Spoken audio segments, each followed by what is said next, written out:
bring them into Our job is to alert students and show them the pros and cons, and then let them make their judgment call. We can't force them because it is stupid. There are adults on the other side, So they and whatever education or brainwashing that we are doing, it is this much, and the rest of the society is doing this much, and they have been brought up from childhood all the way. What is going on in their households? How are their parents behaving? They know all of those things. So there's only that much, in my opinion, that you can change. Sense that maybe they also feel that they are caught in this big machine, and then there's maybe pessimism on their part of view, that there's no point talking about these issues, either because they perceive that the management committee will not give them much room, so they may have that perception, or the perception would be that the market would not be interested and therefore we shouldn't worry about it. Or the other thing would be that while they would like them to be, and I think this is probably the main reason, I think they would like them to be more ethical. I don't think they're making the point that their products are actually toxic, or that they're working in companies which are psychopaths. I mean, that is the definitive conclusion of the literature in criminology, and that is the argument of the chief profiler for psychopaths for the FBI. Right? So you have this. I think this was discussed there, but probably not given the importance that it deserves. I have not heard too many colleagues talk about how their marketing course will address the social dimension, let me put it that way. And when I have presented a course, I have not, explicitly taken a minute or two to talk about, okay, how this course will help people develop a better appreciation of this. So I think in that sense, we have not given it the attention that it deserves. But we also try to equip them to some extent with some ethics. Okay, and as far as I'm concerned, our thinking earlier on, let me tell you, from day one, our thinking was that we just don't want to produce managers, we also want to produce good managers, sensible managers. And our thinking was, it is very difficult to lecture students about being sensible managers. It is very difficult to, because people are cynical. They see Pakistan and they see the world outside. But LUMS, in some sense, has been different all along. In the sense that we have tried to tell faculty members that the best lecture that you can provide is your behavior.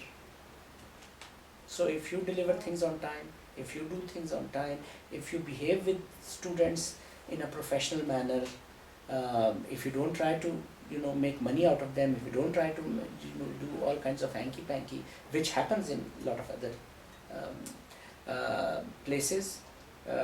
If in your discussions with the students you talk about good values, but then that is, we are doing in some sense our service. Apart from not being concerned about the environment, LUMS on the other hand is actually actively producing a type of environment. So it's not the case that LUMS is simply reflecting the environment. Organizations don't simply just react as conventional management theory tells you. They actually construct the environment. Halliburton and Bechtel construct the environment in Iraq. General Electric constructs the environment of the tax legislation, environmental laws and labor laws in the US and other parts of the world. So organizations are very powerful tools. They're tools to impact reality. So LUMS is actually shaping an environment where certain things are considered important, and those things are not considered important, in my opinion, in my understanding of how the dean functions. Right? So LUMS's environment is we have to maximize dunya, and given that constraint, how much of the deen can we carry? So it's not that they're anti-deen, it's just that they're giving different priorities. Whereas for us, the issue would be we have to maximize the deen, and on that constraint, how much dunya can we take with us? So it's not that we are operating on different parameters, we're giving different weights to those parameters, and that is making all the difference.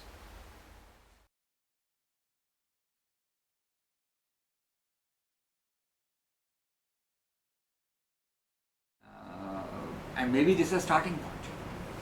But once you start the debate and discussion, then you start seeing, okay, it's a little more than that. You need to have some objectives, and those objectives will change with life. And I think one also has to acknowledge that some of these things you only realize if you experience. I can't tell you what to do. I can't tell you what's important. I just have to help you think through this. And the way I help you think through this is by giving exposure to things that you may not have. And that's where I think this program that we're talking about, like first, I think within the first week, this XLRI is the institution. What they do is they take everybody for 3 days. And they are in an area where I think within 100 miles they have these old tribal people, very underdeveloped people. So they force everybody to go there and live in one of those villages for 3 days. And then they build on this experience for the rest of the two years that they are with them. So, I mean, I can be talking about things hypothetically, but if a person can't relate to it, so I'll probably not be able to go too far. Well, I think LUMS, that would be the starting point, at least at the most basic level, is to at least make people see through the mystifications, right? What is called necessary illusions and potent oversimplifications. So it's in a way to start a process of disillusionment, because once they recognize that this is a type of magic, this is not true, then they can search for that which is real. So, but it is to get them out of Plato's cave, to use more contemporary language, is to break the matrix, or to shut the matrix down. And I think that's when LUMS can provide a pretty important role, because there are a lot of people in the business community who are not aware. You know, I'm talking about the corporates, you know, the multinationals. I think they, to some extent, know what they're doing.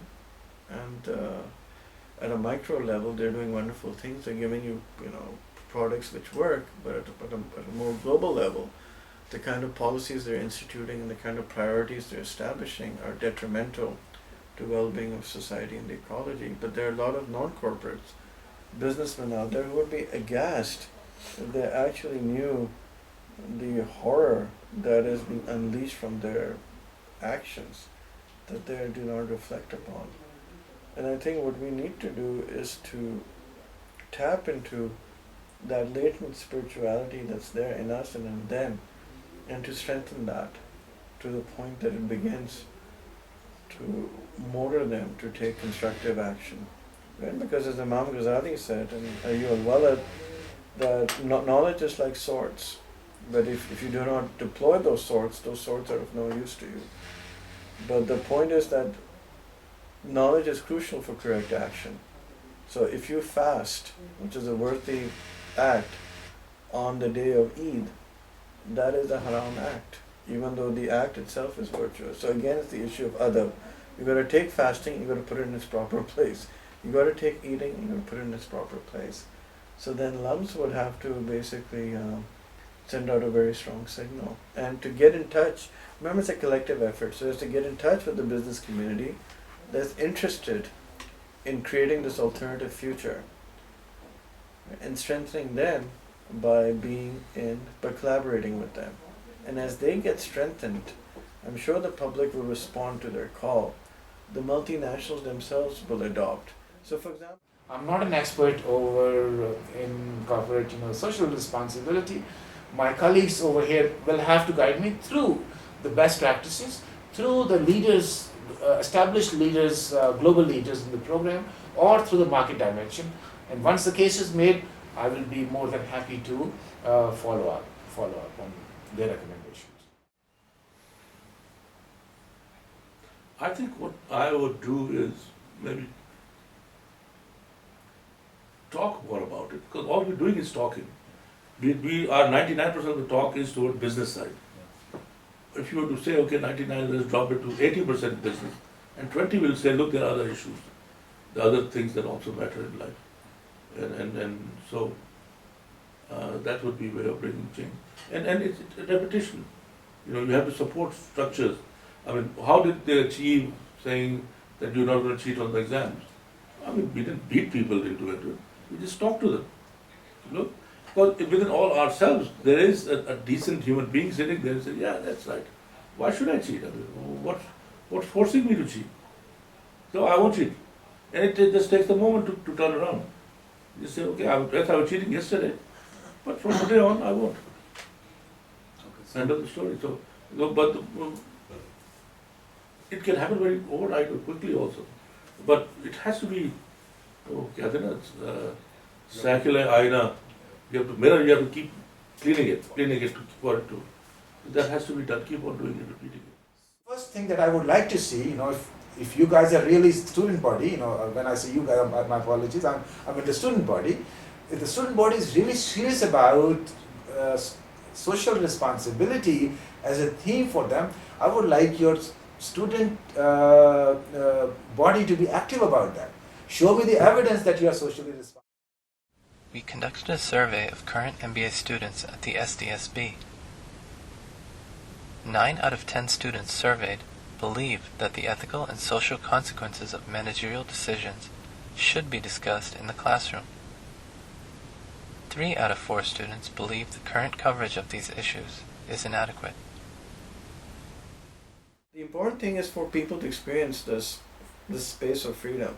So that means however we started, someone has to make that effort and create that candle, that one candle that can dispel the darkness. And we should not feel pessimistic on that account, because in the Quran, as the ulama say, it's quite interesting that the darkness is always referred to in the plural, right? It's always referred to as zulumat, darknesses, veils of darknesses. But light is always in the singular, nur, nur zulumat. So the point is that we just need that one example. I mean, it was that one small city-state of Medina, which is as big as the mosque right now, right? The actual covered and the paved area of the mosque in Medina that transformed the world, sent lights radiating to the east and the western hemispheres. I don't see why we can't do that with just one example. And we know for a fact, even if you read, I'm going from the sublime to the profane now, so you read Tipping Point for what it's worth. I think it's pretty shallow, but he's making the same point there as well, that at the end of the day, it's just small groups that transform the world, and that is absolutely true. But we again recognize we're not doing the transformation, right? The message is very clear in the Quran that God does not change the condition of a people unless they change what is within themselves. But we have to know what we have to change. So if we change ourselves and we want to now not only maximize shareholder wealth, but also employee wealth, that's not going to cut it, right? So again, the emphasis should be on effort, and that effort has to be based on knowledge, and that knowledge has to be based on revelation. I mean, knowledge comes in two guises at least. That there is scriptural knowledge and there's non-scriptural knowledge. And I think one of the distinguishing features about our civilization from others is that it's based on scriptural knowledge. Right? It's based on revelation. That doesn't mean we don't go and experiment on the terrestrial plane, but all our efforts are being guided by a unified vision. Okay, so we made advances in arithmetic, not for the sake of arithmetic or geometry, so that we could measure the Qibla with greater accuracy. That is what was driving us. So there's no contradiction between, say, material improvements in the terrestrial sphere and our dedication to the transcendental sphere. But the nature and direction, the articulation of the terrestrial, the worldly realm will alter and will be directed from above. So we'll come up with something very different. There's an institution in India that right when the students come in, I think the first 3-4 days, they're supposed to live in a underprivileged village, to actually feel and experience how those people live and what are their challenges and issues. And then they build on that throughout the tour. We have talked about that here, but not been able to do anything about it yet. دین کے بغیر یہاں تک پہنچنا جو ہے وہ مجھے نہیں سمجھ میں آتا ہے کہ کیسے کر سکتے ہیں. اٹ از ان فیکٹ ایک آدمی جو بے دین ہے اور وہ دھوکہ نہیں کرتا ہے, میں اس کو بدھو کہوں گا. کیوں نہیں دھوکہ کرتا ہے؟ اگر دھوکہ کر سکتے ہو and you can get away with it, تو that is the optimal strategy, you should follow it. کوئی بلف کا گیم شاید آپ نے کھیلا ہو, یا کارڈس کا ہوتا ہے, یا اس طرح کے گیمز ہوتے ہیں, تو ایک آدمی کہے کہ نہیں میں سچ بولوں گا. گیم ہے بھائی, اس گیم میں کیا فرق پڑتا ہے, اس کے رولز ہی یہی ہیں کہ جھوٹ بولو. تو اس گیم کے جب رولز ہیں ہی نہیں, کوئی دیکھ رہا ہے ہی نہیں رہا آپ کے پیچھے, تو پھر آپ کیوں سے ایک غلط سا رول اپنے اوپر لگائے ہوئے ہیں؟ تو اس لیے اٹ از سمپلی کہ کون کب جاگتا ہے کہ جب اللہ کو چھوڑ دیا تو پھر سب چیز جائز ہے. کوئی پہلے جاگ جاتا ہے, کوئی ابھی تک چل رہا ہے پرانے موڈ میں, حالانکہ وہ سرکٹی مرغی چل رہی ہوتی ہے, احساس نہیں ہے کہ میں مر گئی ہوں. تو اس لیے میں یہ کہتا ہوں کہ سلوشن یہ ہے کہ دین کی بات کی جائے. دین کی بات, کیونکہ دین میں پھر یہ ہے کہ you have a final person you are answer, final God you are answerable to. چاہے آپ کسی جاب میں ہو, چاہے آپ کا مینیجر کچھ کہہ رہا ہے, کہتا ہے کہ نماز پڑھنے کا وقت نہیں ملے گا, میں کہوں گا ٹھیک ہے پھر میں تو جا رہا ہوں.